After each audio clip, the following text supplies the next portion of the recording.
tuning in to another talk on our Mental Health Awareness Week programme. I'm Dr Stephanie Minchin, a clinical psychologist, yoga teacher, and with training in yoga therapy.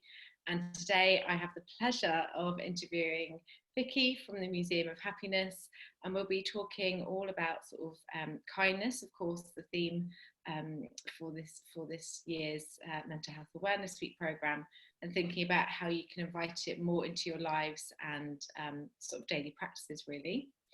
And so the Museum of Happiness is a non-for-profit organisation, is that right? Yes. And has been running for a few years now in London, and is based on sort of science, positive psychology, mindfulness, runs experiential events and a whole new scope of learning for sort of ways to be and find and connect to happiness. I'm sure Vicky can talk about it in much more detail. So Vicky, if you'd like to start by sort of introducing yourself and what's brought you to this work, really.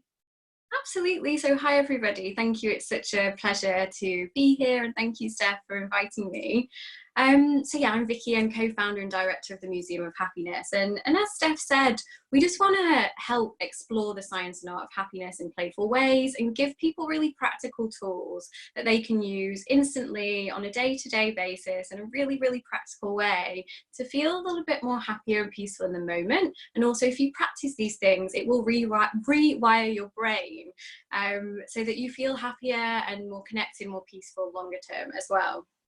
And the thing that brought me to this work, so both of my parents really battled with their mental health. So I was really holding lots of questions growing up. So, 15 years ago, nobody was really speaking about it. When I was even at university, people weren't really speaking about mental health. So as a child, I had no idea really why some people were happier, some people weren't so happy, why some people struggled much more than others.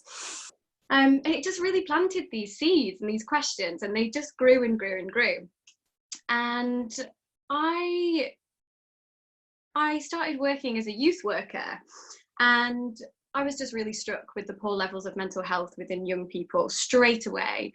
And the program that I was running was helping young people equip themselves with different life skills like teamwork, communication, confidence. But the thing that became really clear really quickly was people need more help with how to cultivate happiness, self-esteem, self-compassion, kindness, what to do when you're really stressed. So that led me to starting the Museum of Happiness and actually focusing on how do we share tools in a really practical way, in an experiential and fun way, so it doesn't feel too clinical and this kind of like, oh, I've got to go and do this thing where I learn about my mental health and how to be happy. It's like, hey, come have fun, meet new people. Everybody wants to learn how to kind of be well.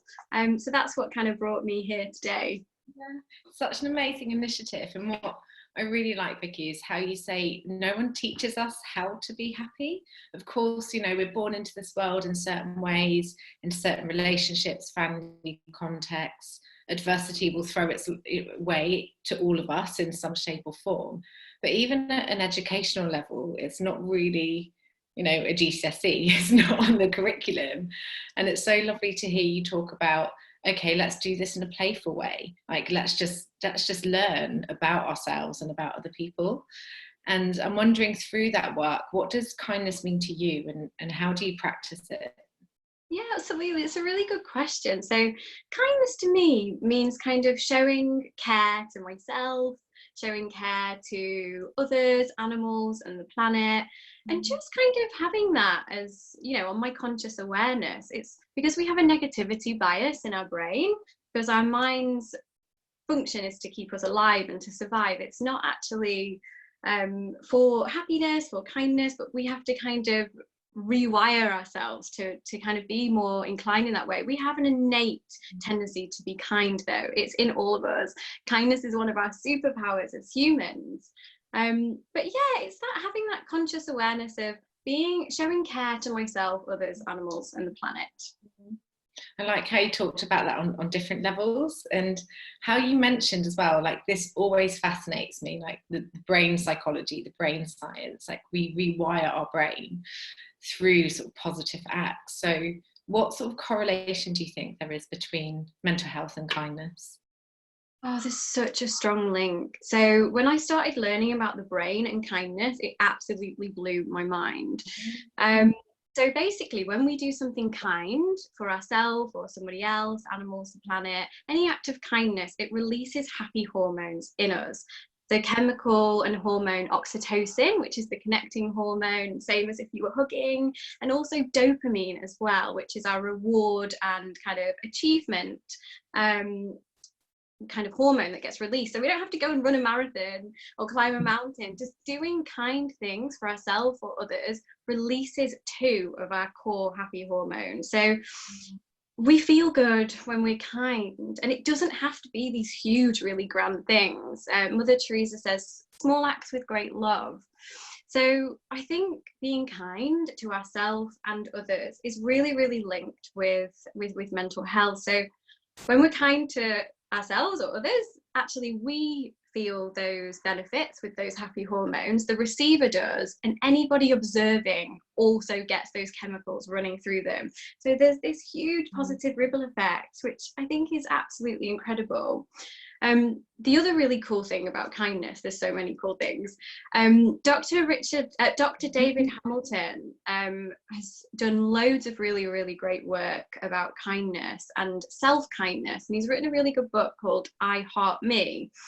And he found that when we're kind to ourselves, it actually helps everybody and everything, our relationships, ourselves, everybody around us. Mm-hmm. We can be both the attacker and the attacked, or we can be the soother and the soothed. So if we are talking to ourselves in a really harsh and critical way, most of the time, we are the person that we speak to most out of everybody. It's the same as if someone was hurling abuse at us in the street. So it's really, really important we really try and speak to ourselves as we would a good friend, loved one. We often have an inner critic, we all do. And again, because of that crafty negativity bias, which is actually there just trying to keep us safe, really. It's not there trying to make our lives miserable. So for me, how I see the link is the more we can practice self-kindness and self-compassion, we then have more to give to others as well. So just be really mindful of that inner chatter, how we're speaking to ourselves, that tone, and notice if we're being the attacker to ourselves. And Dr. David Hamilton has found that actually we become hard-hearted. Inflammation happens in our arteries when we're really, really hard on ourselves because it's activating our stress and threat system. So I think when we're kind to ourselves, our mind and our body is actually in a greater state of harmony and happiness and peace. And when we're being really, really hard on ourselves and really critical, it has the opposite effect in our system. So on days where I've absolutely had my ups and downs with mental health over the years, and a couple of years ago, I had quite a big period of burnout. So people call things emotional breakdowns. I feel like it was an emotional breakthrough because going to that quite dark place, I really had to learn how to get out and how to sustain, not getting back there again. And kindness, just those little acts of kindness to myself. So asking myself, what do I need right now to best take care of myself? What's the kindest thing I could do for myself right now? Even just a little bit. Sometimes that was, go and make yourself a meal. Sometimes it was, you need to leave the house today. And on days where feeling really, really rubbish, just connecting, going to get a coffee for a homeless person and doing an act of kindness for someone else, it lifted me and my spirits, hopefully did them too. And any observers that saw as well will also get happy. Yeah, it's really, I think, powerful to think about these small acts on this sort of, brain and physiology level. And what you're sharing really echoes so many conversations this week when we talk about the critic and the soother. And of course, we, with the negativity bias, have this fear-based, the alarm bell. And actually, sometimes it's that soothing system which is a little bit undernourished. Absolutely. And it's interesting as well to hear you talk about the breakdown and reframing that to a breakthrough with the idea of sort of transformation and growth from pain, and almost having to go to the darkest areas really shine a light on that, to sort of redirect. And I think something to share as well is that Mark Rowland, the chief exec of I think the Mental Health Foundation, also speaks about how we need kindness more than ever in our daily lives at the moment. And I'm wondering how you see the place for that, particularly given, you know, you mentioned emotional roller coaster. We're all in this, the coronavirus times. The corona coaster. What did you call it? Roller coaster. Oh God, yeah. Yeah. Yeah, oh my gosh, where the dips are big dips. But there's also highs, there's also positivity. It's like it's just a roller coaster that's going on without an end. We're on the ride and we don't know how long it's lasting. And there's a real sense of common humanity with it as well, right? The whole world, we're going through this together. And as humans, you know, we suffer, and it's part of the human experience. And one of my favourite quotes, and it's linked to a little bit of what you were talking about the breakdown and breakthrough, and the kind of what we're going through as a world at the moment. Thich Nhat Hanh is one of my favourite teachers, and he says, "No mud, no lotus." And I've actually got a little lotus tattooed here to remind me of that. You know, beautiful lotuses only grow from deep, dark, yucky mud. And I think, and my hope and my sense is that we can already see some of the little buds of those lotuses that are happening, the kindness that is prevailing. There is darkness, of course, there is so much suffering right now, and there's so much kindness going on as well, so much hope, so much light kind of coming through. So coming back to your question, you know, how can we show kindness now when we're in lockdown? Maybe we're living on our own in lockdown. It might, kindness might feel hard to reach to and reach for. We can always show kindness to ourselves as number one. So Dr. Kristen Neff says, you can't give from an empty cup. Believe me, I've tried, it doesn't work. Yeah, I hear you. So those small little acts of kindness for yourself. When you wake up in the morning, what's the first thing you do? Do you check the news? Do you go on social media? Can you do something nourishing for yourself? Can you sit up and take a few mindful breaths? Can you think about what you're grateful for? Set an intention for the day. That's kind of saying to yourself, I'm an important project that's worthy of time and love and care too. So just taking those little pockets of kind of conscious self-care. So that's how we can kind of send it to ourselves a little bit. I'm just going to share those two questions again that are deep-rooted in mindful self-compassion that have been such game changers for me. Yes. What do I need to best take care of myself? See what comes up. Like, that's something we could do. Sometimes for me, it's like, you need to get out the house and just go on that daily walk. You need to make yourself a meal. You need some water. You need to...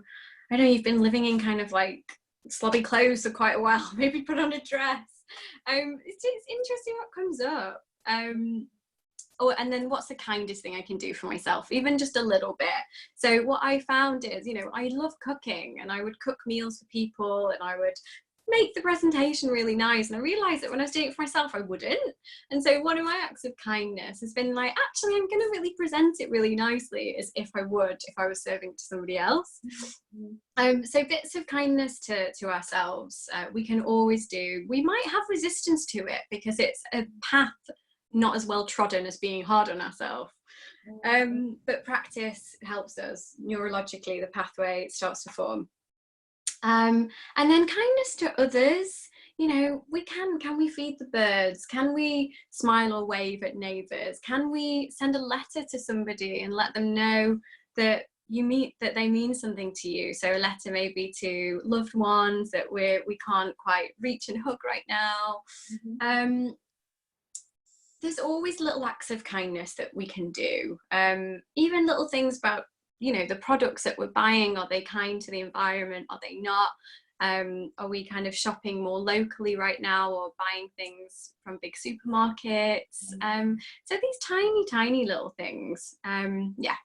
Yeah, I think that's such a beautiful idea, is that actually, you know, you can't pour from an empty cup, and kindness and nurturing has to start at home. But it's from that place of when we are enough full, you know, Yeah. whether that's kind of 20%, 50%, 80, whatever. When we have enough, then we can start expanding that out. And it kind of starts with, you know, like you said, the conscious awareness of what do I need, and Yeah. how can I be kinder? What lovely questions, like really, really, really powerful. It really helps. Yeah, absolutely. And then thinking beyond the self. So sort of we've talked about sort of relationally doing it for others, and the idea of Mental Health Awareness Week trying to cultivate more kindness in society. How do you think, really big question, how do you think kindness can change the world? I think it absolutely has the power to change the world. If it can be top of our agenda every day, how do I show kindness to myself, others, animals, and the planet? This is actually something that we're going to start teaching in schools in September. Yeah, we're so excited about it. I was just thinking, like, imagine if we did learn this stuff at school, how to be kind, the science of kindness. What stops us from being kind? It's when we're stressed or we're hurting, hurt people, hurt other people, right? When we're so stressed, we're so much likely to walk past that homeless person and, you know, not engage, or if we're really stressed, probably make some poor decisions about our own self-care. So I think it needs to be taught at schools from an early age. Children are naturally kind. Children really get it. But then they become under quite a lot of stress, and we learn different bad habits from people around us. So I think we absolutely need to learn it at school. Gandhi talks a lot about we need to be the change we want to see in the world, and that the world isn't going to change by our opinion, it's going to change by our actions. So I think trying to embody this, that's the best thing we can do. And it's picking, you know, it might be one thing that you feel more called to. Maybe it's the self-kindness, maybe it's the kindness to others, maybe it's animals, the planet. We might have a different kind of tendency of one that excites us more, we're more interested in. So maybe start there, start with the one that you feel a calling to. But I think having this on our agenda, we have to do this now. The world is, you know, is crying out for this kindness to self, others, animals, and the planet. And the work that we're going to be doing, so that acronym that I made of, you know, kindness to self, others, animals, and the planet, actually spells soap. So it's this idea of, you know, cleaning up our inner world and cleaning up our outer world. Hygiene is going to have to be top of our game, but kindness has to be absolutely top of our game as a society, as a planet. And I think COVID-19 is actually an example of where we've forgotten kindness a little bit. We've forgotten that we are all interconnected. When we harm animals, when we harm the planet, we harm ourselves. We're not separate, we're all interconnected. And when we're kind to animals, we're kind to the planet, we're kind to ourselves and others, it lifts us all up together as a society, as humanity, all beings, and the world. And there's a quote that comes to mind. I'll see if I can remember it. Small acts of kindness times by millions of people can change the world. And it's absolutely true. We've just all got to do our bit. It's not like, oh, it's down to those people to sort it out, or it's down to governments, or it's down to, you know, these think tanks on kindness that are going to help save the world. It's going to be all of us individually doing our little bit and being the change we want to see in the world. I couldn't agree with that more. Like, from lots of sort of reading and different things recently, of really, I think even more than ever, become aware of it's not individual responsibility, it's collective. And we're all part of that, and we're all in this together. And even though there's some aspects of recent times which have been polarizing, there's so many similarities in our experience that it's like, okay, what can we do as a community, as a global community, that's going to encourage more positive living? Absolutely, 100%. Yeah. Vicky, it's been amazing talking with you. I feel like I've learnt so much. I'm going to just rewatch this back and be like, wow, that quote and that bit of science. Be dropping these into yoga classes. But more importantly, where can people find you and your work? Absolutely. So go to museumofhappiness.org. If you connect with us on social media, Facebook and Instagram, we're probably most active on Facebook still, actually. I do a Facebook Live every Monday evening on self-compassion and self-care. It's gifted offering. It's 8 o'clock till 8:30, where we consciously design our week for self-kindness and self-care with kind of everything I've just said about we can't give from an empty cup, and it's not selfish to kind of give that to ourselves, because then we can serve from more an abundant place. So do come join me, join our newsletter. We share different stories and our events and things that are going on in the community. So yeah, come connect, museumofhappiness.org, Museum of Happiness on Facebook and social media channels. And yeah, thank you so much. It's been such a pleasure and joy. Always a pleasure, and I hope for those of you listening that you've enjoyed the conversation as much as I have. Actually, I just want to kind of hear more, but I suppose this is a little taster. I hope you found some things to feel inspired by. Check Vicky and the Museum of Happiness out. There's so many offerings. I hope that you found the mental health awareness programme insightful, with lots of learning, and it's been supportive of you. We continue at More Yoga to do work on the More Mind project. So that's using yoga and sort of yogic practices like meditation, offering workshops and articles, building the content to really support your sort of mental health and emotional well-being. So thank you for listening, and be in touch. Thanks then, bye.